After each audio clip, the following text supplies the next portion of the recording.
All right, good morning.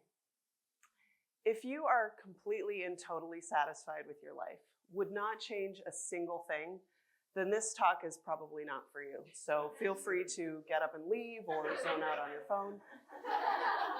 But if there's even a single part of you that would just change maybe one thing, like if I found the perfect partner or got the bigger apartment or got that promotion or bought the pair of boots that I've been looking at, then I would finally feel happy. Then I would feel at peace. If that's you, then I've got something to share with you. Maybe you're asking yourself, what is this lady in a white suit trying to sell me? But bear with me. Here's the thing. We all come into the world looking like this. This is me as a baby.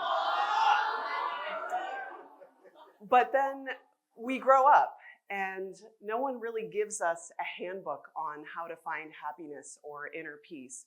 We're usually fed some sort of script that's like, go to school, get a job, get married, have kids, and then you'll feel happy. Then you'll feel truly, sustainably at peace. I followed that script sort of for a while, but I never really bought into it, and I thought I had the perfect solution. Fast forward to my freelance career in luxury fashion. I was working with some of the most glamorous brands in the world. I was flown internationally to exotic locations. I rubbed elbows with celebrities and wealthy elite. I was once invited to a masquerade ball in Venice, where I was ferried on a private gondola to this Disney on acid-like villa. And when I stepped off onto the pier, Rose McGowan runs up to me, grabs my hands, and screams, "Isn't this the most magical place you've ever been?" On another job, I was invited to have lunch on a yacht in Portofino with the designers. This is their yacht.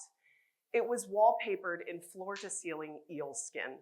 The bathroom was solid black marble with black toilet paper, and the staff wore these white Disney Mickey Mouse style gloves to serve us. It was opulence on a whole other level. But the pivotal moment for me actually came in the back of a taxi cab. At the time, I was working in Milan, and one of my jobs was to pick up my boss in a taxi and take her from the hotel to the design offices. At the time, I was struggling to pay my rent and had difficulty getting other jobs because of my travel schedule. This was a woman who made 20 times my salary, lived in a 4-story townhouse in Chelsea, and was married to one of the top fashion photographers in the world. She looks at me in the back of that taxi cab and she says, "I envy your life." In that moment, I thought to myself, if this woman could envy me, then no amount of status symbols, no beautiful apartment, no hot partner was ever going to make me feel happy. And it took a while for that to really sink in, but in that moment, it planted a seed. And several years later, after a breakup from an incredibly difficult relationship, 2 surgeries that left me feeling emotionally and physically trampled and ultimately resulted in a PTSD diagnosis, I realized I couldn't keep looking for a solution to happiness and an escape from pain and fear from the outside. The hard truth is, happiness doesn't come from the outside.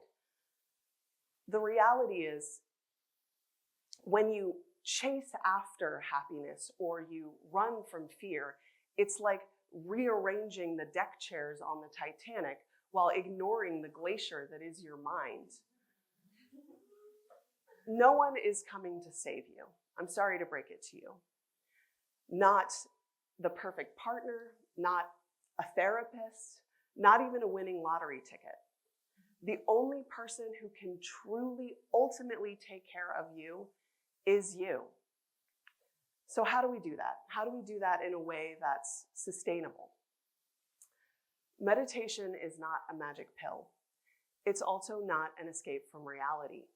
For me, meditation has been about learning to sit down with my thoughts, my feelings, my fears, and begin to understand the stories that I'm telling myself about the world and myself.